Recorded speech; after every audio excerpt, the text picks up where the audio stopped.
جو اپنا دین بچانے کے لیے ایک غار میں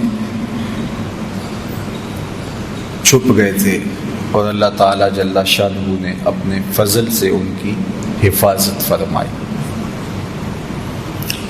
دقیانوس کے زمانے میں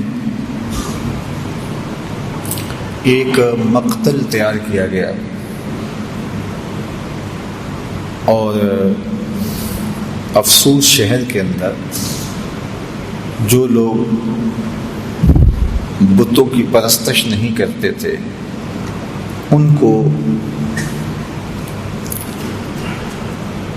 اس مقتل میں لے جا کر کے قتل کر دیا جاتا۔ لوگ ڈرتے ہوئے بتوں کی پرستش کرنے لگے۔ اسی شہر میں صالح اور نیک خاندانوں کے کچھ لڑکے تھے جنہوں نے بتوں کی پرستش سے انکار کر دیا۔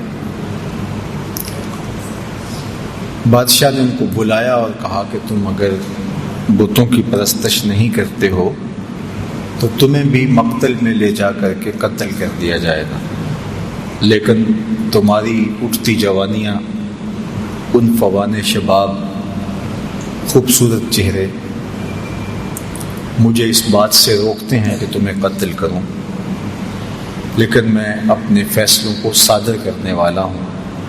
البتہ تمہیں 3 دن کی مہلت دیتا ہوں، تم سوچ لو، ورنہ تمہیں بھی قتل کر دیا جائے گا۔ تو وہ نوجوان آپس میں مشاورت کرتے ہیں کہ کیا کیا جائے۔ کفر کو، بت پرستی کو تو کسی صورت میں ہم قبول نہیں کریں گے، دوسری صورت قتل کر دیے جائیں۔ راستہ یہ نکالا کہ شہر چھوڑ دیں اور کسی غار میں جا کے پناہ لے لیں۔ تو ان سب لڑکوں نے گھروں سے کچھ ضروری سامان لیا اور جا کے ایک غار میں پناہ لی۔ راستے میں ایک چرواہا ملا، اس نے کہا کہ تم کدھر جا رہے ہو؟ تو انہوں نے غرض بیان کی، تو اس نے کہا کہ یہ آفت تو میرے اوپر بھی آئے گی جب ہر شخص کو بت پرستی پہ مجبور کیا جا رہا ہے، تو چلو میں بھی تمہارے ساتھ چلتا ہوں۔ چرواہے کے پیچھے اس کا کتا بھی ان کے ساتھ ہو لیا، تو انہوں نے اس کتے کو ہٹانا چاہا۔ ظاہر ہے کتا ہے تو جب وہ اپنے ہم جنس کو دیکھتا ہے تو شور و غل کرتا ہے، تو یہ پکڑے جائیں گے۔ لیکن کتے نے بارگاہ عزتی میں عرض کی اور زبان حال سے کہا کہ میں کوئی ایسی حرکت نہیں کروں گا، آپ کی سنگت مجھے محبوب اور مرغوب ہے۔ تو ان کا کتا بھی ساتھ ہو لیا۔ تو اللہ تعالیٰ جل شانہ نے سورہ کہف کا نام اس غار سے رکھا۔ کہف عربی میں غار کو ہی کہتے ہیں، اور یہ غار کہاں ہے؟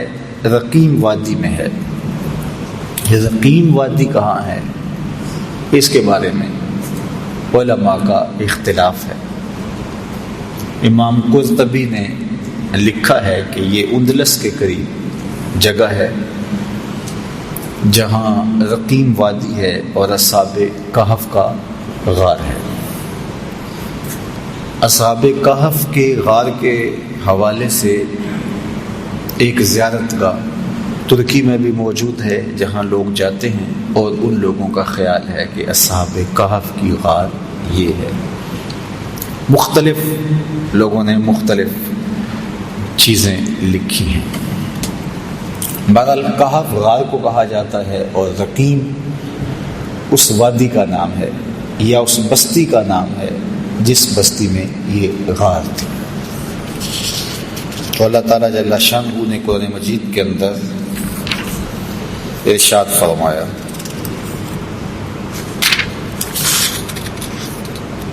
ام حسبت ان اصحاب الکہف والرقیم کانوا من آیاتنا عجبا۔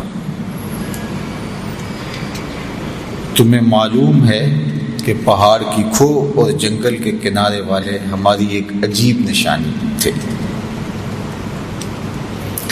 اب بادشاہ نے جب سختی کی کہ لوگوں کو بت پرستی پہ آنا پڑے گا، تو اپنا دھرم بچانے کے لیے، اپنا دین بچانے کے لیے، اپنا ایمان بچانے کے لیے یہ چند نوجوان تھے جنہوں نے فیصلہ کیا کہ شہر چھوڑ دیں گے اور اپنا دین بھی بچائیں گے اور اپنی جان بھی بچائیں گے۔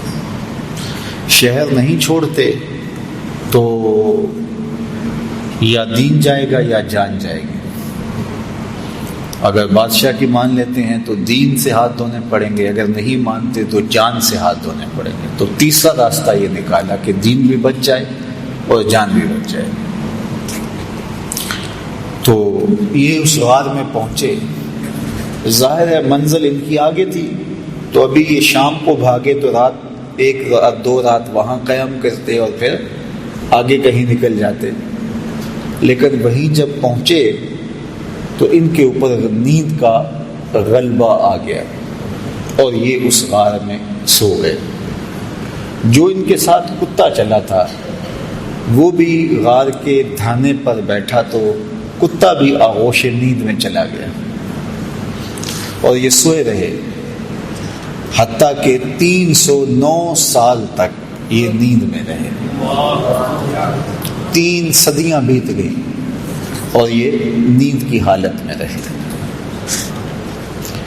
اور اللہ جل شانہ نے ان اپنے پاک باز بندوں کے لیے اہتمام یہ کیا کہ ان کو بھوک اور پیاس بھی نہ لگی۔ انسان کو جتنی مرضی گہری نیند آئی ہو، جب بھوک لگتی ہے، جب پیاس کی شدت ہوتی ہے تو پھر انسان جاگ پڑتا ہے۔ تو یہ الوہی اہتمام تھا کہ اللہ جل شانہ نے ان کو بھوک اور پیاس بھی نہ لگنے دی کہ یہ جاگ پڑے۔ انسان باہر سے شور سنتا ہے تو شور کی وجہ سے بھی جاگ پڑتا ہے۔ تو اللہ تعالیٰ جل شانہ ارشاد فرماتا ہے فَضَرَبْنَا عَلَىٰ آذَانِهِمْ فِي الْكَهْفِ سِنِينَ عَدَدًا، اور ہم نے اس غار میں ان کے کانوں پر گنتی کے کئی برس تھپکا دیے، کانوں پر تھپکا لگا دیا کہ کوئی نامناسب آواز جو ان کو بیدار کر دے وہ بھی ان کے کانوں تک نہ جائے۔ اتنا عرصہ انسان ایک کروٹ پہ پڑا رہے تو پھر عضو بدن ساقط ہو جاتا ہے، لیکن اللہ تعالیٰ قرآن مجید میں ارشاد فرمایا وَنُقَلِّبُهُمْ ذَاتَ الْيَمِينِ وَذَاتَ الشِّمَالِ، ہم ان کی کروٹیں بھی بدلتے رہے۔ یہ سوئے رہے اور ہم اپنے فضل سے، اپنے کرم سے ان کی کروٹیں بھی تبدیل ہوتی رہیں۔ اللہ اکبر۔ اب ظاہر ہے کوئی وہاں سے گزرا ہو اور وہاں ان کو دیکھا ہو تو ارشاد فرمایا وَتَحْسَبُهُمْ أَيْقَاظًا وَهُمْ رُقُودٌ، اور اگر کوئی ان کو دیکھے تو یہ لگے کہ یہ جاگ رہے ہیں حالانکہ یہ سوئے ہوئے تھے۔ اور پھر یہ بھی ارشاد فرمایا وَتَرَى الشَّمْسَ إِذَا طَلَعَتْ تَزَاوَرُ عَنْ كَهْفِهِمْ ذَاتَ الْيَمِينِ وَإِذَا غَرَبَتْ تَقْرِضُهُمْ ذَاتَ الشِّمَالِ وَهُمْ فِي فَجْوَةٍ مِّنْهُ۔ یہ جس غار میں سوئے پڑے تھے تو جب سورج وہاں سے گزرتا تو ہم سورج کو تھوڑا سا دائیں بائیں کر کے گزار دیتے تاکہ ان کے غار میں دھوپ کی وجہ سے بیداری نہ ہو۔ کیسا نیند کا اہتمام کیا گیا، کہا کانوں پہ تھپکے لگا دیے اور تاکہ شور ان کو نہ اٹھائے، اعضاء کہیں جامد نہ ہو جائیں، ہم کروٹیں بدلتے رہے، دھوپ کی شدت کی وجہ سے گرمی سے کہیں بیدار نہ ہو جائے، ہم نے نظام قدرت کو بدل دیا، نظام فطرت تبدیل ہو گیا۔ یہ کوئی حدیث ہوتی تو شاید کوئی اس کو ضعیف کہہ کے انکار کر دیتا کہ تم اللہ کے ولیوں کے بارے میں اتنی بڑی بات کر رہے ہو، نظام ہستی تبدیل ہو گیا۔ لیکن یہ قرآن ہے، کوئی انکار بھی نہیں کر سکتا۔ اللہ اکبر۔ وَتَرَى الشَّمْسَ إِذَا طَلَعَتْ تَزَاوَرُ عَنْ كَهْفِهِمْ ذَاتَ الْيَمِينِ وَإِذَا غَرَبَتْ تَقْرِضُهُمْ ذَاتَ الشِّمَالِ۔ کہا ہم نے سورج کے رخ کو بدل دیا، وہ آتا سیدھا، لیکن جب غار کی جگہ آتی، ان کا پہاڑ آتا، تو یہ سورج تھوڑا سا خم کھا کے گزر جاتا۔ اللہ اکبر۔ اور پھر ارشاد فرمایا وَكَلْبُهُمْ بَاسِطٌ ذِرَاعَيْهِ بِالْوَسِيدِ، اور ان کا کتا جو ساتھ چلا تھا وہ کلائیوں کو پھیلا کر کے غار کی چوکھٹ پہ بیٹھا ہوا ہے۔ یہ بھی ایک اہتمام ہے، کوئی چرواہا گزرتا ہوا آئے تو وہ کتے کو دیکھ کر کے جو ہے وہ سائڈ پہ ہو جائے، اور کوئی جانور آئے، کوئی موذی جانور بھی تو 309 سال کا عرصہ بیت گیا، کئی موذی جانور آئے ہوں گے، گزرے ہوں گے، کتے کو دیکھ کے وہ بھی رخ بدل لیں، پہرے دار بھی بٹھا دیا۔ اللہ اکبر۔ یہ عرصہ بھی 309 سال کا۔ اور ارشاد فرمایا لَوِ اطَّلَعْتَ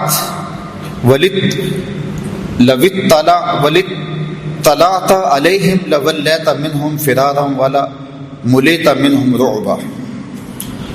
اگر تو انہیں جھانک کر دیکھے تو ان سے پیٹ پھیر کر بھاگے، ان کی ہیبت تیرے سینے میں بھر جائے۔ ہم نے وہاں ایک خوف بھی رکھ دیا کہ کوئی اندر جھانک کر دیکھنے کی ہمت بھی نہ کر سکے۔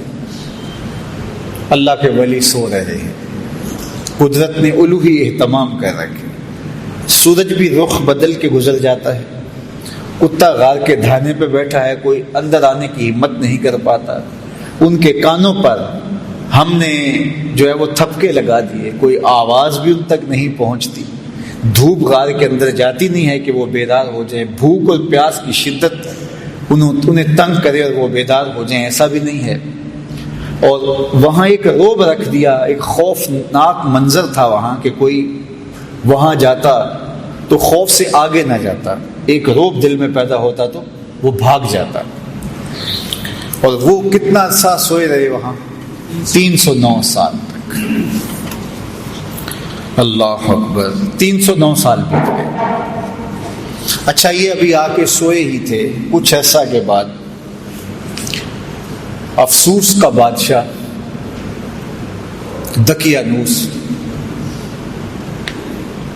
مر گیا، اور اس کی جگہ اس کا نیا جانشین آیا، وہ مرا، پھر دوسرا جانشین آیا، اس کا انتقال ہوا، پھر تیسرا، چوتھا، پانچواں، حتیٰ کہ وہ سارا نظام بدل گیا اور بیدروس کا زمانہ آ گیا، اور یہ نیک اور صالح حکمران تھا، اور یہ اس بات کا خیال رکھتا تھا کہ لوگوں کو عدل و انصاف فراہم کیا جائے اور لوگوں کے عقائد درست ہوں، اللہ پر آخرت پر لوگوں کا ایمان ہو۔ لیکن ایک فتنہ اس کے دور میں بپا ہوا۔ کچھ لوگوں نے کہا کہ حشر اجساد نہیں ہوگا، یعنی قیامت کے دن روحیں ہوں گی جو اللہ کے حضور پیش ہوں گی اور ان کا معاملہ ہوگا، جسم نہیں اٹھائے جائیں گے، حشر ارواح ہوگا، حشر اجساد نہیں ہوگا۔ یہ مٹی کے اندر بدن مل جائے گا، گل سڑ جائے گا، تو کیسے دوبارہ مٹی سے بدن کو اٹھایا جائے گا اور پھر حشر اجساد ہوگا؟ یہ بات سمجھ میں نہیں آتی۔ مشرکین مکہ کی سمجھ میں بھی یہ بات نہیں آئی، انہوں نے بھی یہی کہا تھا وَضَرَبَ لَنَا مَثَلًا وَنَسِيَ خَلْقَهُ قَالَ مَن يُحْيِي الْعِظَامَ وَهِيَ رَمِيمٌ۔ سورہ یاسین کا آخری رکوع اٹھائیے۔ انہوں نے بھی کہا کہ جب ہم گل سڑ جائیں گے، ہڈیاں مٹی میں مل جائیں گے، تو کس طرح دوبارہ ہمیں اٹھایا جائے گا؟ وہ کہتے تھے یہ بات سمجھ میں نہیں آتی کہ ہم دوبارہ زندہ کیے جائیں، دوبارہ ان اجسام کو اٹھایا جائے۔ اور نضر بن حارث کہیں سے پرانی قبر سے کوئی بوسیدہ سی ہڈی اٹھا لایا، اور ہڈی اٹھا کر کے حضور کے سامنے آ کھڑا ہوا، اور ہڈی کو، بربری سی ہڈی کو یوں حضور کے سامنے توڑتا ہے اور اس کے ریزے زمین پہ گرتے ہیں، اور ساتھ حضور علیہ السلام سے مخاطبت کرتے ہوئے کہتا ہے ان ہڈیوں کو کون زندہ کرے گا جو میرے ہاتھوں کے معمولی لمس کو بھی برداشت نہیں کر پا رہے، ان کے ریزے ریزے ہو رہے ہیں۔ آپ جو دین لے کر آئے ہیں اس دین میں یہ ہے کہ ان ہڈیوں کو بھی زندہ کیا جائے گا، تو مجھے بتائیے ان ہڈیوں کو کون زندہ کرے گا؟ قل یحییھا الذی انشأھا اول مرہ وہو بکل خلق علیم۔ فرمایا محبوب فرما دیجئے یہ تو ہڈیاں ہیں، جب ہڈیاں بھی نہیں تھی جس نے انسان بنا لیا وہ ہڈیوں کو بھی زندہ کر لے گا۔ اب تو میٹیریل موجود ہے لیکن بکھرا پڑا ہے، میٹیریل ہے کمزور ہو گیا ہے، تو جب یہ ہڈیاں بھی نہیں تھیں تو جب امر کن سے اس نے ہڈیوں کے بغیر انسان کو کھڑا کر دیا اور ہڈیاں پیدا کر دی، تو اب تو ان ریزوں کو جوڑ کے بنانا ہے، بکھرے میٹیریل کو جوڑنا ہے، تو اس کے لیے کیا مشکل ہے؟ تو بہت سارے لوگوں کی بات یہ سمجھ میں نہیں آتی، وہ کہتے ہیں کیسے ہو سکتا ہے؟ اللہ اکبر۔ تو اس زمانے میں بیدروس کے زمانے کے اندر یہ 300 سال کا عرصہ ہے دقیانوس سے بیدروس کے زمانے کا، مورخین نے لکھا ہے۔ تو اس زمانے میں حشر اجساد پہ بات ہو رہی تھی اور لوگوں کے دو گروہ بن گئے تھے۔ ایک طبقہ کہتا تھا کہ جسم بھی اٹھائے جائیں گے اور روحوں کو تو موت نہیں ہے، اور دوسرا طبقہ کہتا ہے کہ نہیں، جو گل سڑ گئے مٹی میں وہ کیسے اٹھائے جا سکیں گے؟ 3 دن کے بعد تو بدن پھٹنے لگتا ہے اور کچھ عرصے کے بعد ہڈیاں بھی گل جاتی ہیں، تو کس طرح جو ہے وہ دوبارہ اٹھایا جائے گا مرنے کے بعد؟ ہاں، روحوں کا حشر ہوگا، اجساد کا حشر نہیں ہوگا۔ یہ اس بحث میں پڑے ہوئے تھے، شہر میں یہ ہنگامے تھے، اس عنوان سے مناظرے تھے، طبقات تھے، اور ملک بیدروس بہت پریشان تھا کہ کس طرح قوم کو سمجھایا جائے۔ اور ادھر ان اللہ کے ولیوں کو سوئے ہوئے 309 سال بیت چکے تھے۔ اچانک ایک کی آنکھ کھلی، پھر دوسرے کی کھلی، تو چند لمحوں کے اندر یہ سارے جاگ کے بیٹھ گئے۔ اب بیٹھے ہی تھے کہ بھوک کی شدت محسوس ہوئی، اور جب شدت محسوس ہوئی تو کہا کہ جاؤ کوئی شخص چھپ چھپ کے جائے اور جا کے ہمارے لیے کھانا لے آئے اور دیکھے کہ کسی کو پتہ نہ چلے۔ پہلے تو پریشان ہوئے کہ ہم کتنی دیر سوئے ہیں، بعض نے کہا دن کا کچھ حصہ سوئے ہیں، رات کو آئے تھے اور اب چاشت کا وقت ہے تو بس ہم کافی دیر سے سوئے ہوئے ہیں۔ بعض نے کہا نہیں، ہم شاید پرسوں سے سوئے ہوئے ہیں۔ جب دیکھا تو ناخن بڑے ہوئے تھے تو بال بھی بڑے ہوئے تھے، تو کہا ہمارا معاملہ کو عجیب ہی لگتا ہے، ہمارے بدن پہ اتنی تھکن بھی نہیں ہے کہ ہم مدتوں سوئے ہوں، اور پھر کیسے ہو سکتا ہے کہ ہم اتنی دیر سوئے رہے ہوں، اور جو ہے وہ کیسے ممکن ہے؟ تو پھر کہنے لگے خیر ہمارا معاملہ کچھ عجیب سا ہی ہے، اور انہوں نے پہلے تو بحث کی، قالوا لبسنا یوما او بعد یوم، پھر کہا قالوا ربکم عالم بما لبستم، اللہ خوب جانتا ہے ہم کتنی دیر سوئے، چھوڑو اس بحث کو، بھوک کی بڑی شدت ہے، تو کوئی جائے اور جا کے شہر سے چھپ چھپ کے چلا جائے اور کھانا لے آئے۔ تو ان میں سب سے سینئر اور بڑا جو شخص تھا اس کا نام حضرات مفسرین نے یملیخہ لکھا ہے، تو اس کو انہوں نے جو ہے وہ سونے کے سکے دیے اور کہا جاؤ تم جا کے شہر سے کوئی کھانا لے آؤ۔ یہ جب شہر کی جانب بڑھا تو شہر کا دروازہ، عمارات ساری بدلی بدلی دکھائی دی۔ ابھی کل ہی تو نکلے تھے اور ماجرا کچھ اور تھا، آج عمارتیں کچھ اور ہیں۔ آج سے 50-60 سال پہلے کوئی شخص یہاں راہ والی روڈ سے اتر کر کے یہاں کینٹ کے اندر کسی پرانی بستی میں آیا ہو، اور 60 سال 70 سال کے بعد اگر وہ دوبارہ وہاں سے اترے اور یہ عمارتیں، یہ عالی نصب سڑکیں، یہ لشکار عمارتی مارکیٹیں، یہ جگہ جگہ باغات، پھوٹتے پھوارے، وہ کہے گا یہ میں کدھر آ گیا ہوں؟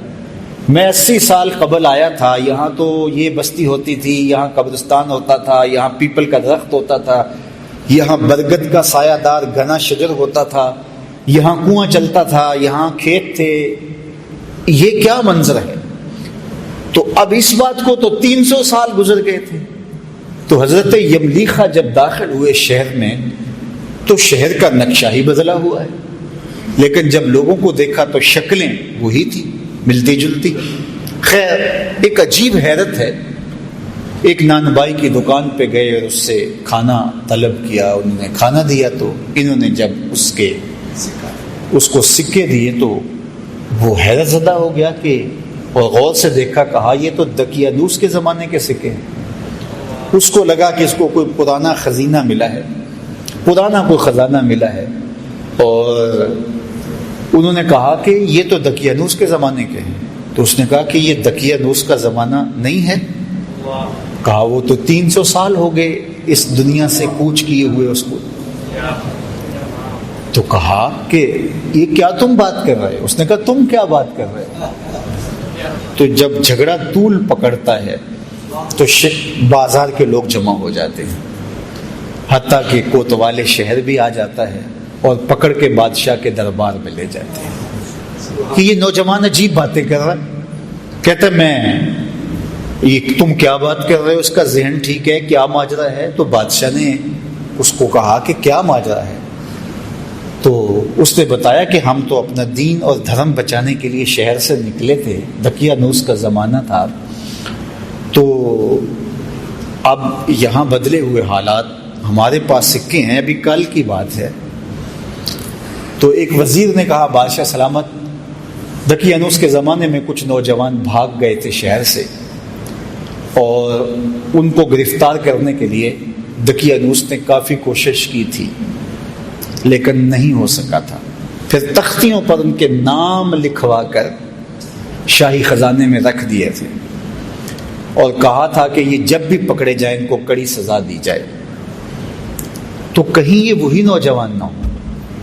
تو وہاں سے وہ تختیاں لائی گئیں اور اس کے اوپر وہی نام لکھے ہوئے تھے۔ تو حضرت یملیخا کو بھی بات سمجھ آ گئی اور ان کو بھی بات سمجھ آ گئی۔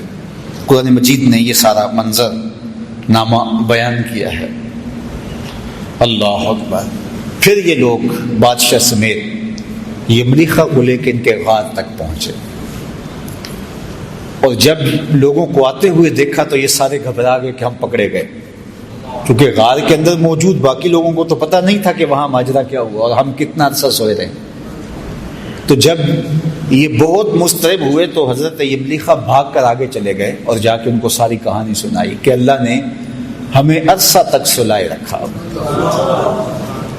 اور پھر یہ بادشاہ کی قیادت میں آیان سلطنت کے لوگ جا کے اصحاب کہف سے ملے، ان سے ملاقات کی اور یہ ان سے ملے، اور پھر وہ جو مسئلہ تھا حشر اجساد نہیں ہو سکتا، حشر ارواح ہوگا، تو یہ مسئلہ بھی حل ہو گیا کہ جو رب بغیر کھانے اور کھلانے اور پلانے کے 309 سال تک ان بندوں کو زندہ رکھ سکتا ہے، وہ قبروں میں سے بھی اٹھا لے گا اور جسموں کے ساتھ اٹھا لے گا۔ تو یہ ان سے ملے، اس کے بعد ان کو دوبارہ طبی موت واقع ہو گئی اور وہیں ان کو اس غار کے اندر ہی دفن کر دیا گیا اور آگے دیوار چن دی گئی۔ وہاں اللہ نے قرآن مجید میں ارشاد فرمایا کہ یہ سب وَكَذَلِكَ أَعْثَرْنَا عَلَيْهِمْ، یہ کیوں سب کچھ ہوا؟ لِيَعْلَمُوا أَنَّ وَعْدَ اللَّهِ حَقٌّ، تاکہ لوگوں کو پتہ چل جائے کہ اللہ کے وعدے سچے ہیں۔ وَأَنَّ السَّاعَةَ لَا رَيْبَ فِيهَا، اور قیامت کے قائم ہونے میں کوئی شک نہیں ہے، اجساد کا ارواح ہوگا۔ اِذْ يَتَنَازَعُونَ بَيْنَهُمْ أَمْرَهُمْ فَقَالُوا ابْنُوا عَلَيْهِمْ بُنْيَانًا۔ اللہ اکبر۔ فرمایا پھر وہ وقت بھی آیا وہاں کے لوگوں کا اختلاف ہو گیا، بعض نے کہا کہ یہاں جو ہے وہ عمارت کھڑی کر دی جائے، لیکن وہ لوگ جو غالب ہوئے انہوں نے کہا یہاں ہم مسجد بنائیں گے۔ ارشاد فرمایا قال الذین غلبوا علی امرهم لنتخذن علیہم مسجدا، کہ ہم یہاں مسجد بنا دیں گے تاکہ یہاں لوگ آ کر کے نماز پڑھیں اور پاک بندوں کی قربت کی برکتیں حاصل کریں۔ تو ان کو وہاں دفن کر کے غار کے آگے دیوار کر دی گئی اور ساتھ مسجد بنا دی گئی، اور یہ بادشاہ وقت کے حکم سے، آیان سلطنت کے مشورے سے یہ ہوا۔ اللہ اکبر۔ اب اللہ تعالیٰ قرآن مجید میں ارشاد فرماتا سیقولہم ثلاثۃ رابعہم کلبہم، بعض نے کہا 3 تھے چوتھا ان کا کتا تھا، ویقولون خمسۃ سادسہم کلبہم، بعض نے کہا 5 تھے چھٹا ان کا کتا تھا، رجما بالغیب، یہ ان کی اس طرح کی باتیں ہیں، ان کے اندازے ہیں، ان کی تک بندیاں ہیں۔ ویقولون سبعۃ وثامنہم کلبہم، بعض نے کہا کہ وہ 6 تھے اور 7واں ان کا کتا تھا، 7 تھے 8واں ان کا کتا تھا۔ قل ربی اعلم بعدتہن ما یعلمہم الا قلیل، ارشاد فرمایا کہ تمہارا رب خوب جانتا ہے، محبوب آپ فرما دو میرے رب کو خوب پتہ ہے وہ کتنے تھے۔ تمہارا موضوع نہیں ہے کہ ان کی تعداد کتنی تھی، تم اس میں الجھ کے نہ رہ جاؤ کہ وہ 7 تھے، وہ 5 تھے، وہ 3 تھے، چوتھا ان کا کتا تھا، چھٹا ان کا کتا تھا یا 8واں ان کا کتا تھا۔ تمہارا موضوع یہ نہیں ہے، تمہارا موضوع یہ ہے کہ مر کر دوبارہ اٹھنا ہے اور ایک ایک عمل کا حساب دینا ہے۔ بعض اوقات ہدایت حاصل کرنے کی بجائے لا یعنی ابحاث کے اندر مبتلا ہو کر کے ہدایت کو لوگ ضائع کر دیتے ہیں۔ تو کہا کہ تمہارا یہ رب خوب جانتا ہے، وہ 3 تھے یا 5 تھے یا اس سے زیادہ تھے، تمہاری کیا غرض، جتنے بھی تھے تمہاری نظر اس مقصد پہ ہونی چاہیے تھی کہ انہوں نے کفر کو قبول نہ کیا اور شہر چھوڑ دیا، اور تمہاری نظر اس پہ ہونی چاہیے کہ 309 سال تک بغیر کچھ کھائے پیے وہ زندہ رہے اور اللہ نے ان کو اٹھا لیا تو تمہیں بھی حشر کے دن اٹھا لے گا۔ اس کے لیے جو ہے وہ کوئی مسئلہ نہیں ہے۔ تو اللہ جل شانہ نے اس واقعہ کو بیان کیا۔